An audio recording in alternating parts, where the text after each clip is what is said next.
Bonjour à tous, ravi de vous retrouver dans Smart Job, votre rendez-vous emploi RH et management, débat, analyse et expertise et vos rubriques habituelles évidemment. Bien dans son job. Aujourd'hui, on parle d'un sujet qui passe un peu sous les écrans radars et pourtant il est là, il est partout. Les salariés ES et ES qui sont tatoués. Comment ça se passe en entreprise? Est-ce qu'ils sont victimes de discrimination? On va en parler, l'étude est passionnante avec Vincent Meyer. Il est enseignant-chercheur à l'EM Normandie. Le cercle RH, l'entreprise régénérative. Mais qu'est-ce que ça veut dire exactement? On va essayer de définir tout cela. Et ça fera peut-être écho d'ailleurs à la grogne des agriculteurs qui tentent de bloquer Paris. Est-ce que c'est un rapport au vivant, à l'environnement? On fera le point avec nos experts. Camille Puech sera notre invité et Antoine Denoy, le CEO d'AXA Climate School. Et puis fenêtre sur l'emploi, le ressenti des salariés face à l'IA. Le sujet est partout. Comment ça se passe? Est-ce que vous l'utilisez, vous, l'IA, discrètement sur votre smartphone ou sur votre ordinateur? On fera le point avec Julien Breuil, directeur des relations entreprises à EDC Business School. Voilà le programme. Tout de suite, c'est bien dans son job.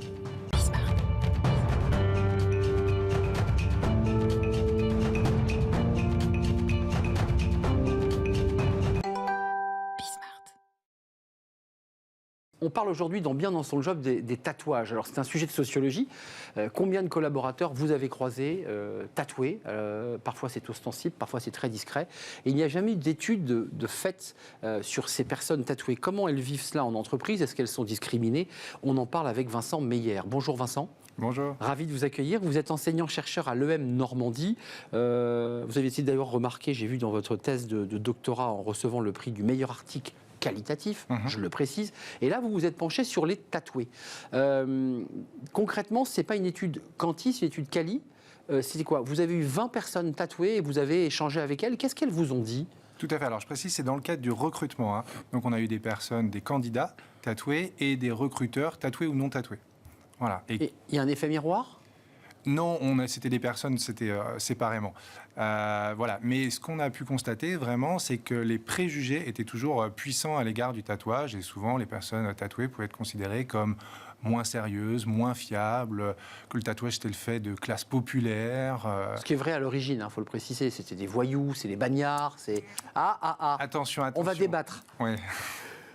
Alors, ça pouvait être effectivement les milieux un peu plus marginaux, artistiques, mais c'était aussi dans l'armée, dans l'aristocratie. Voilà. Donc, attention aux préjugés. C'est vrai. Et c'est aussi, il faut le préciser, un certain nombre de signes distinctifs des grandes mafias, les yakuza notamment, pour ne pas les citer. Aujourd'hui, le tatouage, c'est pas ça. Un collaborateur qui se tatoue, vous dites, ça marque un moment fort de sa vie. Il veut l'inscrire sur sa peau, c'est ça l'idée? Oui, vraiment. Alors, c'est le point de départ de cette étude. Aujourd'hui, beaucoup de gens sont tatoués, on estime 25%, et en particulier les 18-35. Donc, vraiment, c'est un phénomène de masse. Et d'ailleurs, nous, notre étude, c'est parti d'un travail d'une étudiante, puisque moi-même, j'ai dépassé l'âge du tatouage. Mais voilà, elle était tatouée et on a commencé comme ça. Après, on l'a poussé, prolongé avec une collègue. Mais le retour, c'est quoi? Ils ont eu dans le regard du recruteur qui n'était pas tatoué, puisque vous avez aussi donné la parole à des recruteurs tatoués. Pour ceux qui ne sont pas tatoués, en venant tatouer, quel sentiment ils ont eu et est-ce qu'ils ont eu le sentiment d'être discriminés? Oui, alors, discriminer, c'est un mot fort et il faut faire attention. Alors, il y a vraiment un débat dans la communauté scientifique. Il y a des études qui montrent qu'il y a des discriminations en termes de salaire, en termes d'embauche. Il y en a une, par exemple, aux Pays-Bas qui l'a montré, et une autre aux États-Unis qui montre que non, il n'y a pas de discrimination. Donc, il y a vraiment un débat. En France, il n'y a pas eu d'études menées. Nous, on commence un travail vraiment avec du qualitatif. Et pour nous, il y a une discrimination subtile mais réelle. On a le sujet aussi dans le cinéma des comédiens qui se tatouent et certains producteurs ne veulent pas les recruter parce qu'ils ont des tatouages ostensibles. C'est le même problème en entreprise, je ne sais pas. Service commercial, relations publiques, ça, ce sujet-là, il est posé quand même. Très clairement. Donc, la grande question, c'est visible ou pas visible. Au-delà du nombre, on peut avoir 15 tatouages dans le dos, ça ne posera pas de problème. Un petit tatouage discret sur la main, tout de suite, ça va, ou sur l'avant-bras, ça va poser question. Et puis évidemment le secteur d'activité. Si on est, il y a des études qui ont montré que si on est dans les milieux artistiques, dans les boîtes de nuit, ça va plutôt être un avantage. Même les startups, j'ai envie de dire, le côté fun. Exactement. Mais si on est dans la banque, l'audit ou l'assurance, ça va commencer à coincer quand même. On a même des personnes, en allant un peu loin, qui commencent à se tatouer le visage, qui commencent à... Alors, mais celle-ci, je veux dire, elle s'exclut de fait. Enfin, quel regard vous portez sur ce sujet-là? Alors, j'ai pas de regard particulier. Nous, notre étude, c'est vraiment sur les gens un peu plus dans les métiers classiques. C'est ça qui nous intéresse, que c'est une population beaucoup plus classique, entre guillemets. Évidemment, si vous arrivez avec un gros serpent ou un message très fort sur le visage, clairement, vous n'avez pas postulé à tous les emplois. Vous prolongez votre travail qualitatif par du quanti, c'est-à-dire du volume, pour avoir de la data, j'imagine. Oui. Ça, c'est le prolongement du travail que vous menez. Cette étude va sortir là, dans quelques semaines. Oui, l'étude qualitative sort très prochainement. La quantitative, on est en train de la mener. Par exemple, alors déjà, les premiers résultats montrent que, là, on est au tout début de l'étude, mais on a 150 résultats, et 30% déclarent, des personnes tatouées, avoir été victimes de remarques désobligeantes liées à leur tatouage. Mais ça veut dire que votre étude va servir évidemment à ceux qui sont tatoués, mais de vous à moi, c'est quand même compliqué d'effacer ces tatouages parce qu'on l'a fait de son plein gré. Ça veut dire que vous parlez au RH là, en ce moment-là? Oui, on parle au RH et un des sujets clés de notre étude, c'est avant tout d'en parler. Parce que quand on va être recruteur, on va naturellement avoir des biais, des préjugés. Et donc la pire chose à faire, c'est de ne pas parler du tatouage, de ne pas l'évoquer. Et aujourd'hui, on parle beaucoup d'inclusion sur plein de sujets, mais celui-là, et c'est ressorti de notre étude aussi, n'est pas du tout traité. Et ça crée vraiment un sentiment d'autocensure de la part des candidats ou des salariés. Ça crée un sentiment de manque d'authenticité et ça a des répercussions très concrètes sur l'engagement et la productivité au travail. Vous viendrez nous parler d'études quantitatives, mais vous nous dites quand même que déjà, rien que sur l'étude Quali, on voit qu'il y a un biais autour de ce tatouage. Ah oui, c'est clair. C'est clair et net. Oui. Et puis il y a beaucoup d'études aussi quantiques qui ont montré qu'on a tous des biais. Je peux vous donner plein d'exemples.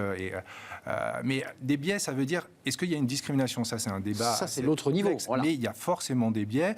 Vous allez voir un collègue tatoué, vous n'avez rien contre le tatouage, mais c'est un beau paysage de montagne. Et puis il y a des petits Pokémon dessus. Vous allez trouver la personne moins sérieuse.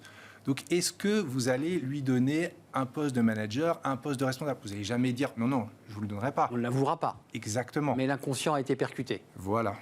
Merci pour cette analyse passionnante. Alors, c'est un sujet qui est peu traité et merci de nous l'avoir exposé. Et vous le prolongez par une étude quantitative. Ce sera intéressant, lorsque vous l'aurez terminé, de peut-être venir nous la présenter dans l'émission Smart Job. Merci Vincent Meyer, enseignant-chercheur à l'EM Normandie. C'est un vrai plaisir de vous accueillir. On tourne une page, le cercle RH, et on va s'intéresser à un mot.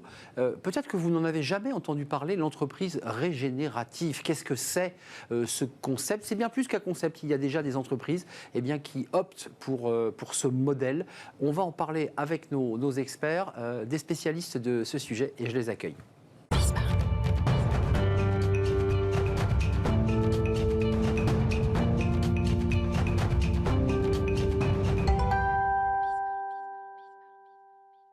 Le cercle RH, le débat de Smart Job, avec une expression dont vous avez peut-être peu ou pas entendu parler d'ailleurs, l'entreprise régénérative. Qu'est-ce que c'est?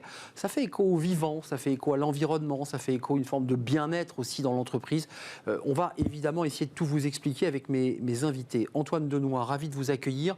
Vous êtes le CEO d'AXA Climate School et vous portez un accompagnement, une formation avec une structure qui développe non seulement ce concept, mais qui essaie de l'implémenter au sein des entreprises. Il y a des critères très précis de l'entreprise régénérative, et on va en parler avec vous dans quelques instants. Camille Puech, ravi de vous accueillir, président fondateur de Quali Social, avec une étude qui est un peu orthogonale à cette question. C'est la situation des salariés en entreprise, la QVT, leur bien-être, leur envie de s'engager ou pas. Et évidemment, cela renvoie à ce concept. Antoine, d'abord un mot, parce que commençons par le début. Entreprise régénérative, vous êtes associé avec Butterfly et vous avez conçu cette qu'est-ce que c'est? C'est un concept, c'est une façon, c'est une éthique? C'est quoi l'entreprise régénérative? Alors c'est une bonne question et je vais malheureusement vous décevoir sans vous donner vraiment une définition parce qu'il faut en faire l'expérience. Parce que nous, notre parti pris chez AXA Climate avec quelques autres co-créateurs, on a lancé Butterfly qui est un programme de 10 semaines justement pour faire l'expérience d'une paire de lunettes régénératives. Parce qu'une entreprise régénérative, de manière assez crue et simple, c'est une entreprise qui a un impact positif sur le vivant, la vie. Et donc c'est à la fois l'humain en entreprise, comment on épanouit les gens dans l'entreprise, mais c'est aussi la vie. La vie, c'est la planète, c'est l'environnement, c'est le territoire de l'entreprise. Et donc notre parti pris, il est assez simple, il est de dire que si une entreprise uniquement cherche à réduire l'impact négatif, on va dans le mur. Parce que l'état de la planète est vraiment dégradé, parce que les conditions de vie déjà dans l'entreprise au niveau des collaborateurs sont déjà très très basses. Et donc il faut qu'on renouvelle notre logiciel, qu'on change de paire de lunettes et qu'on s'engage dans une entreprise qu'on dit régénérative. Alors cette entreprise régénérative, la manière très très simple dont on a d'en parler, c'est de dire c'est une entreprise qui se conduit comme un être vivant. C'est un être vivant, in fine. Et donc on fait souvent la comparaison avec la forêt, qui est un écosystème naturel. Et à partir du moment où on commence à dire que une entreprise doit se conduire comme une forêt, eh bien, on établit et on suit des principes du vivant dont on n'a pas l'habitude, qui sont la décentralisation, la sous-optimalité, la singularité. La perma-entreprise. Voilà, exactement. C'est des nouveaux concepts qui déconstruisent un peu notre façon de faire classiquement dans nos entreprises, parce que nos entreprises souvent sont considérées comme des machines un peu extractivistes, et c'est ça qu'il faut déconstruire.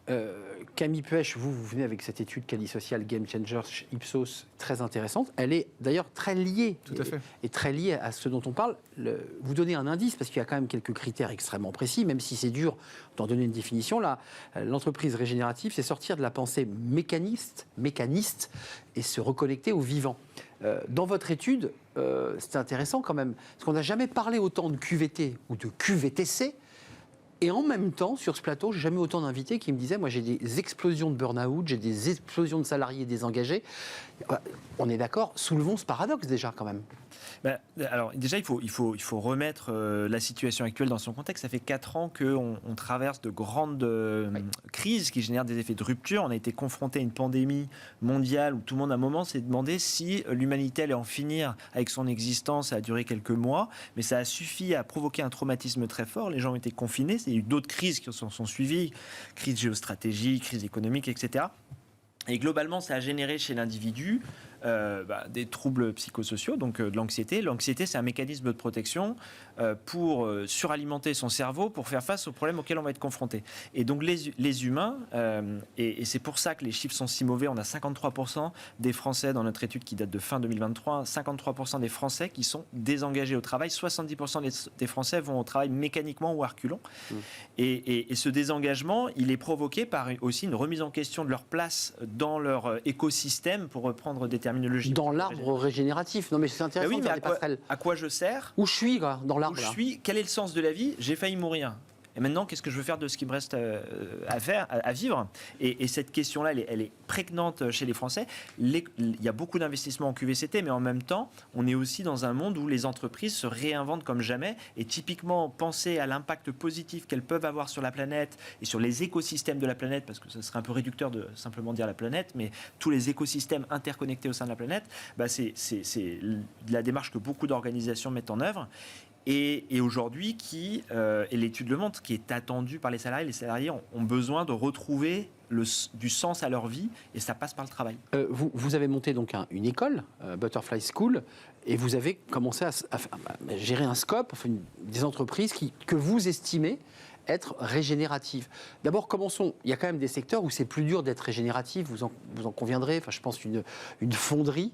Est-ce que vous pouvez dire elle est régénérative, ou est-ce que par son activité même, elle se ferme la porte du régénératif? Alors, il y a des secteurs, en effet, qui vont devoir affronter des logiques de renonciation. C'est-à-dire des secteurs qui sont tellement polluants, tellement impactants négativement, qu'ils vont devoir renoncer à leur activité. Donc, il y a des transitions à mettre en place. Comme Nestlé l'a fait cette semaine. Ouais. Sur les bouteilles.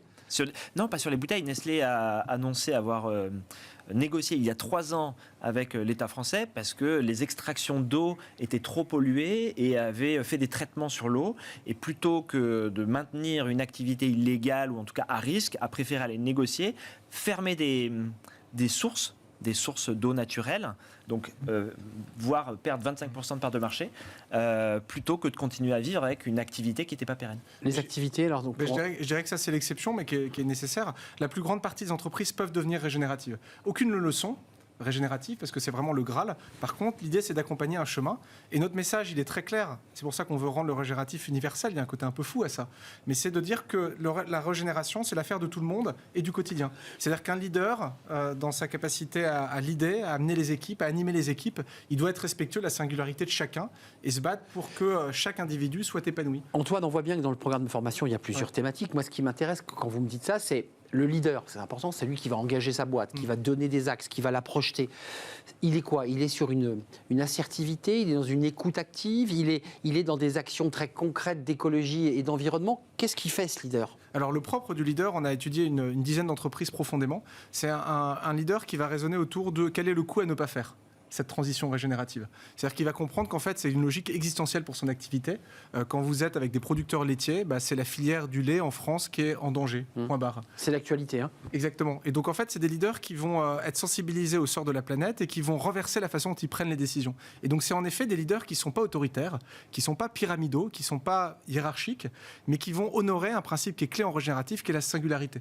Comment je comprends une équipe, un collègue, comme je comprends un sol agricole, en comprenant qu'un sol, c'est pas le même à Boulogne-Billancourt que dans le Pays Basque. Chaque sol est singulier. Et donc, comment j'efface le côté, je réduis Camille à une fiche de poste et je lui demande de faire des choses de manière mécaniste, à comment je me mets au service de l'épanouissement de Camille dans sa singularité. C'est un complet renversement des modes d'organisation. Et je voudrais juste rebondir sur ce que disait Camille, parce que moi, j'ai créé AXA Climate pour réduire la souffrance dans le monde du travail. Okay. Donc, mon point de départ, il est essentiellement le sujet du jour. Je pense que fondamentalement, les entreprises doivent casser, déconstruire leur modèle pyramidal, qui est un modèle essentiellement mécaniste, où in fine, si on caricature, l'entreprise est là pour extraire un maximum de valeur et faire pas trop de mal, on va dire, aux hommes et aux femmes qui sont dans l'entreprise. Et donc je pense qu'une entreprise régénérative, c'est une entreprise qui arrive à avoir des objectifs au même niveau et qui à la fois se fixe comme objectif de faire du business et du profit, parce que c'est comme ça qu'on vit, et en même temps de se mettre résolument au service de l'épanouissement de chacun et chacune. Moi, en tout cas, c'est ce qui me donne envie de le lever le matin. Et les boîtes régénératives qu'on a étudiées, elles n'opposent pas le business et la culture, elles les mélangent. Et elles se battent sur les deux fronts, en fait. Et elles génèrent d'ailleurs de la valeur. Ce qui vient faire écho à votre étude slide D, il y a 2 fois plus d'organisations en croissance, plus 120% parmi celles qui investissent fortement en QVCT, qui fait directement écho à ce qu'on se dit. Enfin, c'est gagnant-gagnant pour une entreprise. Pourquoi elle n'y va pas plus fortement sur tous ces sujets ? Qu'est-ce qui se passe ? Elle est trop pyramidale ? Elle est trop bloquée dans ses logiques mécanistes ? Je pense qu'il y a des logiques mécaniques déjà. Après, cette étude, on l'a faite parce que justement, elle n'existait pas. Et aujourd'hui, il n'y a aucune étude qui s'est vraiment focalisée sur quel est le coût ou l'impact positif ou négatif d'agir pour améliorer la qualité de vie. Là, il est clair, on passe de 4% d'engagement à 30% lorsqu'on met le paquet sur la QVCT. Ouais. Enfin, on multiplie par 5 le nombre de salariés engagés dans la boîte quand on se focus sur le vécu du collaborateur. Il y a un investisseur très connu, BlackRock, qui disait quand tu arrives à aligner les intérêts de ton entreprise, mais c'est évidemment BlackRock par leur domination mondiale et leur influence, mais aussi derrière il y a des investisseurs raisonnés qui disaient, il y a 2 choses moi qui m'ont beaucoup plu. La première, c'est mes plus beaux business sont quand j'ai mis dans des boîtes qui pensaient au sens, à l'impact qu'elle avait sur la société dans son intégralité. Ça, c'est ses meilleurs investissements. Et l'autre truc qu'il a dit qui est super intéressant, c'est si tu arrives à aligner tes intérêts, les intérêts de ton entreprise avec les intérêts de tes collaborateurs, alors ce sera la meilleure condition pour la performance. Et donc finalement, c'est exactement ce que l'étude montre. Mais aujourd'hui, on a des chiffres et ça permet à des dirigeants d'avoir confiance dans le fait que oui, si je me focalise sur les besoins profonds de mes collaborateurs, finalement, je défends mes intérêts, je défends les intérêts de mon entreprise. Et Antoine, qu'est-ce qu'on change ? Parce que j'avais imaginé évoquer la question des fonds qui pilote les stratégies d'entreprise, il ne faut pas se cacher la vérité. Puis là, vous lancez BlackRock, donc je me lance. On est régénératif même quand un fonds vous dit il faut cracher 15% parce que sinon, ça ne rapporte pas assez aux actionnaires. Enfin, la question, elle est posée. Vous allez jusqu'à ce niveau-là de remise en cause ? Un fonds qui n'exige que de son actif d'avoir un return à court terme, mais pas un fonds régénératif, parce que le régénératif nécessite de donner du temps et surtout d'honorer plein d'autres indicateurs que l'indicateur financier. Et pour répondre à la question pourquoi les gens sont malheureux dans l'entreprise, l'éléphant dans la pièce, c'est parce qu'ils ne sont pas autonomes, parce qu'en fait on n'est pas en capacité d'action. C'est-à-dire que fondamentalement, je reprends les temps modernes de Chaplin, c'est caricatural, mais malheureusement dans les entreprises c'est vrai. On demande à des gens de faire des tâches répétitives et on ne compte pas vraiment sur le fait qu'ils réfléchissent. Et donc un élément clé... On ne leur demande pas de réfléchir. On ne leur demande pas. Ouais. Parce que l'entreprise n'est pas conçue pour donner beaucoup de valeur à ça. la réflexion. In fine, c'est une entreprise qui va optimiser, on va dire, un certain nombre d'équations, un certain nombre de métiers. Et donc, un des éléments très concrets par lequel on approche le régénératif dans les entreprises, sur la partie RH, c'est de dire clarifier les modes de décision. Un dirigeant, trop souvent, ne dit pas, et j'étais le premier à être dans ce cas-là, de quoi il décide et de quoi il ne décide pas.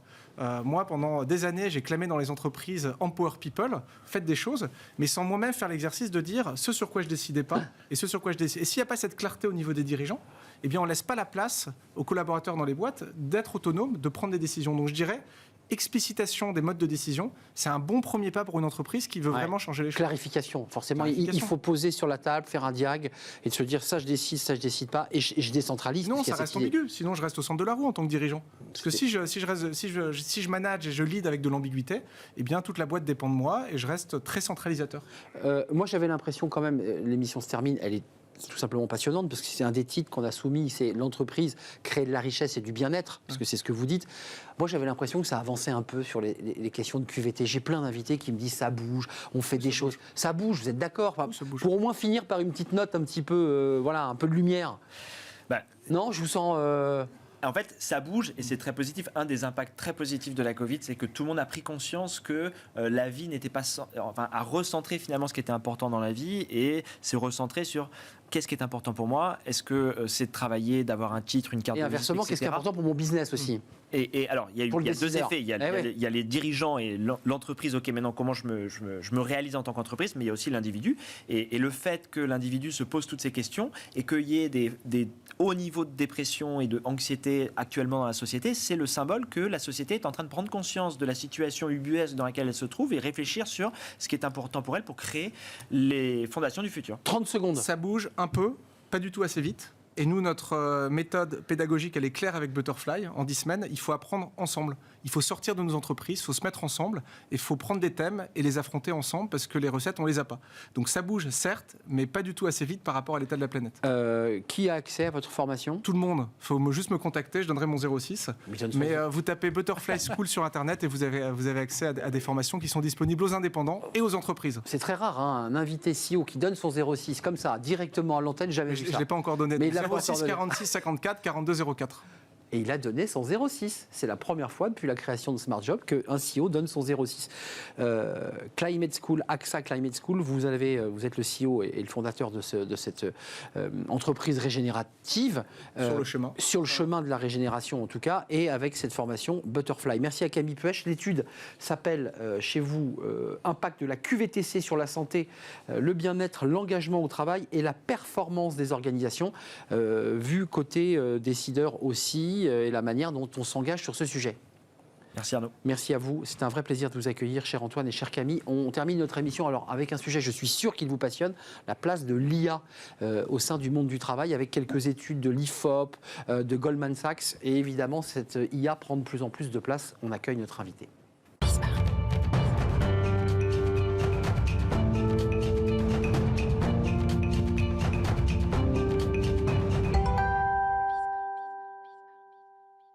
Et on termine notre émission avec Fenêtre sur l'emploi. Julien Breuil est notre invité régulier d'ailleurs de l'émission Smart Job, directeur des relations entreprises du groupe EDC Business School. Bonjour Julien. Bonjour. Alors, on parle du sujet dont tout le monde parle, mais là, vous allez l'expertiser avec des chiffres en essayant de voir où on en est. L'intelligence artificielle, c'est quoi? C'est une révolution qui est en marche. Elle impacte le marché de l'emploi, mais ça reste quand même assez difficilement mesurable.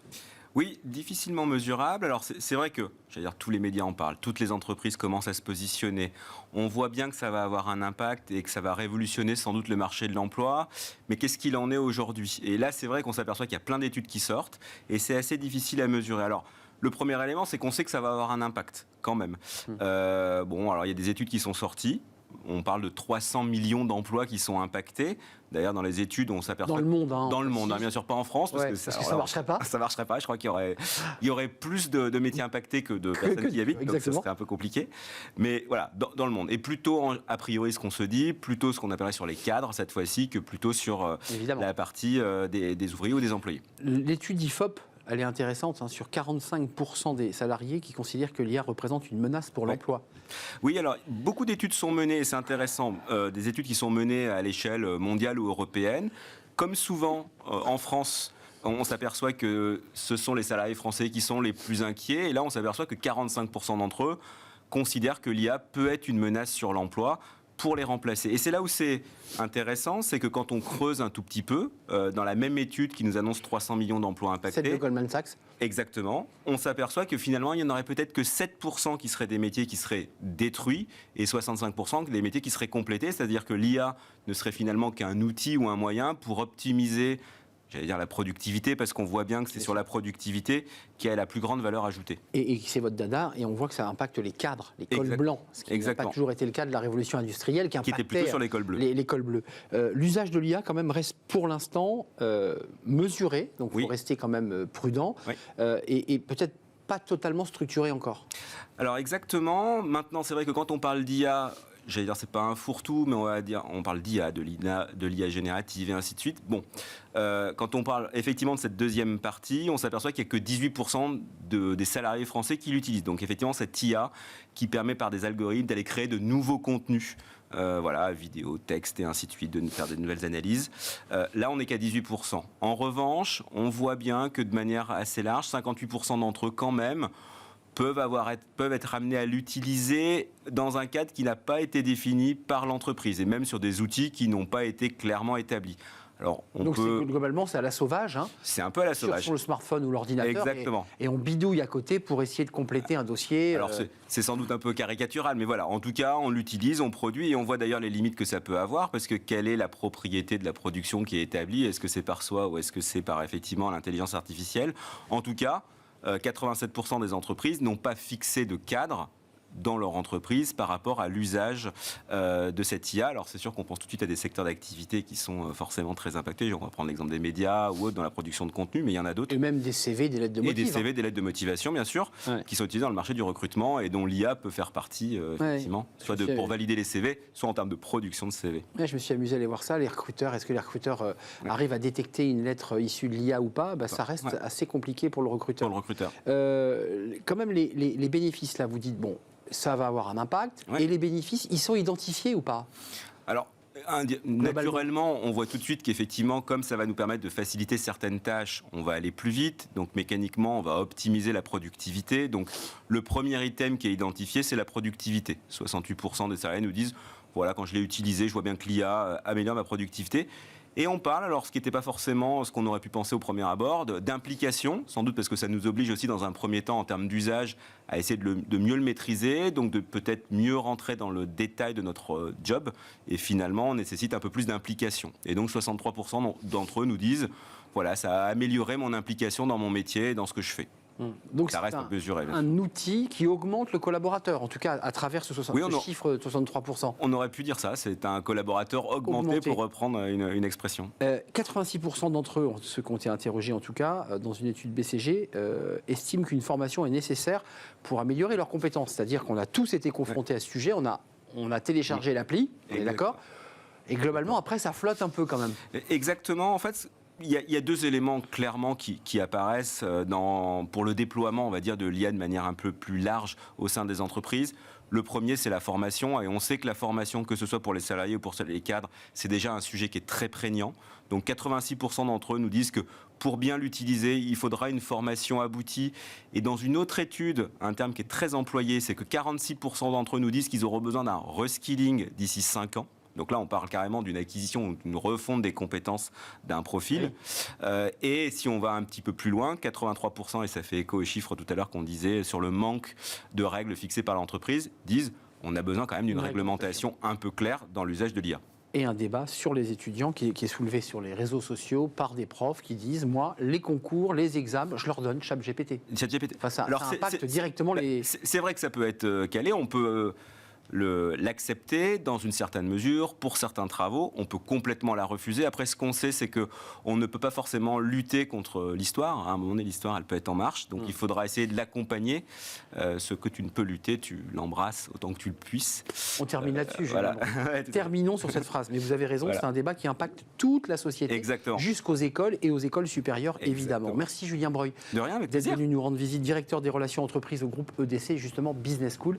Merci à vous, merci pour votre votre fidélité. Merci à toute l'équipe. Merci à Angèle à la réalisation. Merci à Saïd au son et merci à l'équipe de programmation, évidemment, Nicolas Juchat et Alexis Mathieu. Merci à vous surtout pour vos réactions, vos messages. Et je vous dis à très très bientôt. Bye bye.